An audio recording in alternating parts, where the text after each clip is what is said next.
महर्षि भूपेंद्र सिंह जी प्रतापगढ़ से, जो कि भावना योग के नियमित करने वाले हैं, आपके चरणों में वंदन करते हुए पूछना चाह रहे हैं कि यदि मुझे क्रोध आता है और मान लीजिए मैं उसको व्यक्त नहीं करता हूं और अंदर ही अंदर दबाए रखता हूं, लेकिन अंदर तो हमारे क्रोध भरा हुआ ही है, तो महाराज श्री उसे मैं क्या समझूं? क्या उसे मैं क्रोध रोकना समझूं या अन्य कुछ?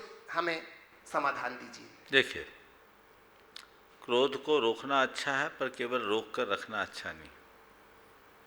हमें अलग अलग स्तर पर काम करना चाहिए। सबसे पहले है दमन। कोई भी आवेग आए तो उससे पहले रोको, पर रोको ही नहीं, दमन के बाद विलयन। उस वृत्ति को, अंदर कोई वृत्ति उभरी, जैसे क्रोध की वृत्ति उभरी, तो पहले उसे दबाओ, उसे उस मूवमेंट में रोको, बहो मत, क्योंकि वो वेग बाहर निकल जाएगा तो अनर्थ कर डालेगा। तो क्रोध आया है, पहले उसे दमन करो, उसका दमन करो। फिर दूसरे नंबर पर उसका विलयन करो। विलयन यानी उसको वहीं वहीं घोटो। फिर तीसरे नंबर पर है शोधन। शोधन के दो तरीके हैं, एक है विरोध और एक है निरोध।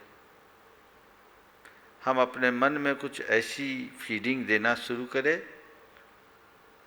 कि मुझे शांत रहना है, मुझे शांत रहना है, मुझे क्षमा करना है, मुझे क्षमा रखना है।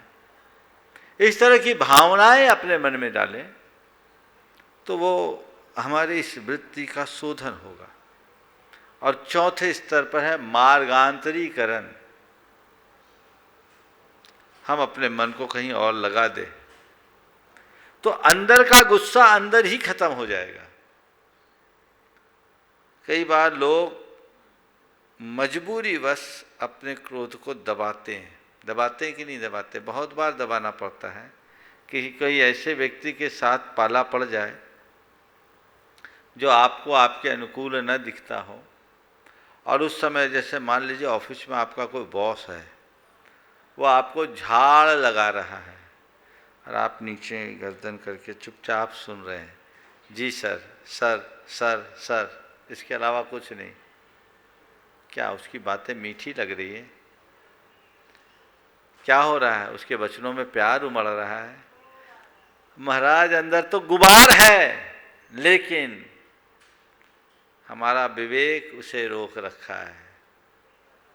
क्योंकि इस क्षण यदि हम कोई प्रतिक्रिया करेंगे तो हमारा कैरियर प्रभावित होगा, ये विवेक है। तो उस समय आपने रोका, फिर आप उस पर विचार करते हो, चीज़ों को देखते, तो धीरे धीरे वो गुबार ठंडा भी हो जाता है। तो हमेशा कोई भी विकार हो, प्रथम चरण में रोककर उसके शोधन की वृत्ति को जगाकर अपने आप को दूसरे काम में लगा देना चाहिए, तभी हम उससे बच सकेंगे।